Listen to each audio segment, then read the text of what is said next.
بس كده على الزلابيه. اللهم صل على النبي، تفتح النفس. ربنا يصلح حالك يا رب يا عم اسلام.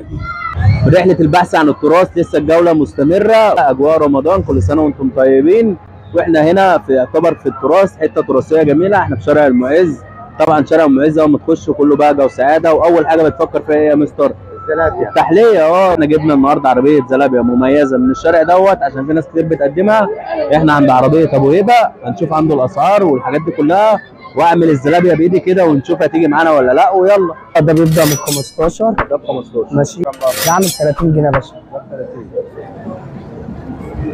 كده عامل 40 يا باشا. ده كده سعره 40 جنيه ماشي. ان شاء الله.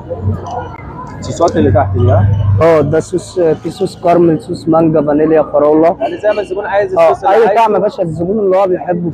عندي عسل، سكر، اللي انت حابه كله. كده 50، اللي هي اغلى حاجه عندنا هنا بالنوتلز، اي نوع شوكليت حابه. بس انا حاسسها تقيله يعني. ما هو الطبق عندك بيتكلف شوكولاته تحت فوق. تحت وفوق، الحشو تحت وفوق.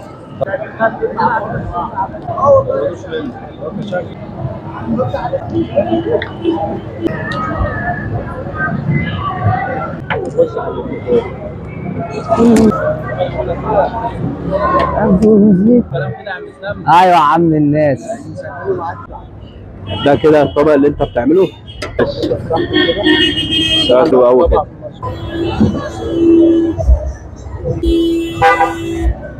ادي فراوله بس حلو قوي كده.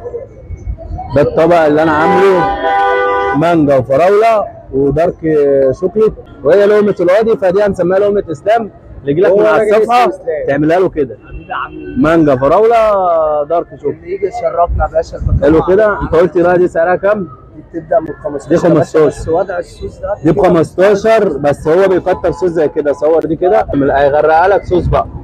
بسم الله. الله اكبر. اللهم صل على النبي. كل سنه وانتم طيبين. الناس بقى عند اسلام تحل كده وتمشي الدنيا في شارع المعز. الاجواء جميله وحلوه والدنيا جميله. جبت الزلابيه مرمشه وطعمها حلو.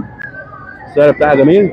بس تعرف الناس عنوانك هنا بالظبط. لا يا باشا، انا هنا قدام بوست القرنفل، اسمه اسلام زلابيا، مشهور بعربيه ابو هيبه، مشهور زلابيان القاهره هنا في قلب المعز. ربنا يكرمك يا رب ويصلح حالك. شرفت بيك حبيبي يا باشا.